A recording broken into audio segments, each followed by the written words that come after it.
چھوٹے سے ایک گاؤں میں ایک 24 سالہ نوجوان رہتا تھا جس کا نام عبداللہ تھا۔ وہ بظاہر تو جوان تھا مگر اس کا دل اور دماغ حد سے زیادہ تھکا ہوا تھا۔ عبداللہ کا ذہن کبھی خاموش نہیں رہتا تھا۔ خیالات کا ہجوم جیسے اس کے سر پر طوفان برپا رکھتا۔ کبھی ماضی کی غلطیاں اسے رلا دیتی اور کبھی مستقبل کے خوف اسے سونے نہ دیتے۔ وہ مسکرانا بھول چکا تھا۔ سکون اس کے لیے ایک اجنبی لفظ بن چکا تھا۔ دل چاہتا تھا سب کچھ چھوڑ دے مگر راستہ نظر نہیں آتا تھا۔ ایک دن عبداللہ نے سنا کہ پہاڑوں میں کہیں دور ایک اور گاؤں ہے جہاں ایک دانشمند بوڑھا شخص رہتا ہے جو لوگوں کو ذہنی سکون کا راستہ دکھاتا ہے۔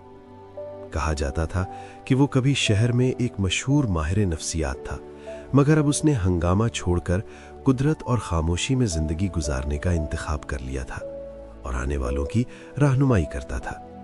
عبداللہ کے دل میں امید جاگ اٹھی۔ اس نے سوچا شاید یہی شخص مجھے سکون سکھا سکے۔ لمبے اور تھکا دینے والے سفر کے بعد وہ اس پہاڑی گاؤں میں پہنچ گیا۔ ایک چھوٹا سا گھر تھا، چاروں طرف ہریالی پھیلی ہوئی تھی۔ برآمدے میں وہ بوڑھا شخص آنکھیں بند کیے خاموش بیٹھا تھا۔ اس کے چہرے پر عجیب سا اطمینان تھا۔ عبداللہ نے آہستہ سے کہا، بابا جی، میرا ذہن بہت بے چین ہے۔ میں سوچوں کو روک نہیں پاتا۔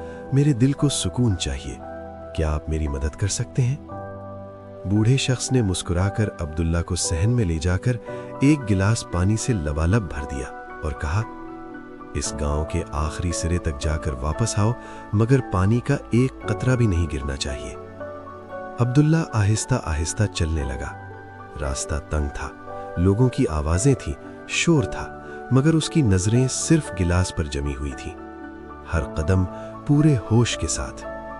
واپس آ کر بوڑھے شخص نے پوچھا، کیا تم نے راستے میں کچھ اور دیکھا یا سنا؟ عبداللہ بولا، نہیں بابا جی، میرا دھیان صرف گلاس پر تھا۔